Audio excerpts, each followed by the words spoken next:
দেখেন একটা ভালো বই কিনলাম। নাম কি বইয়ের? বইয়ের নাম হচ্ছে এক নজরে কোরআন, আজারি সাহেবের লেখা। সঞ্চালনায় কে লিখছে এটা? মানে আজারি সাহেব আর কি, আমার পছন্দের একজন হুজুর। মুজাদ্দুর রহমান আজহারি। হ্যাঁ, সত্যি কথা বলতে আমি ওনার ওয়াজ শুনতে শুনতে নামাজ পড়া শুরু করছি, বুঝছেন? মাশাআল্লাহ, মাশাআল্লাহ। তো ওনার লেখা বইটা একটু পড়ি। কোরআন শরীফ তো অত সহকারে পড়া হয় না, পড়তে পারিও না। সময়টা পড়ে যদি নতুন কিছু শিখতে পারি আর কি, এই উদ্দেশ্যে কিনলাম। হ্যাঁ, ভালো, ভালো, ভালো। আর অফিসে বসে বসে অবসর সময়ের মধ্যে মোবাইল না টিপা এটা পড়বো আর কি, এই উদ্দেশ্য এটাই, আর কিছুই না। Good idea. আমি আরো কিছুদিন আগে নিয়োগ করছিলাম কিনবো, কিন্তু কি আর কিনা হয় নাই।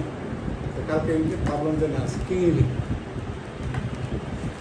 Thank you, ভালো কাজ। এই যে Thank you.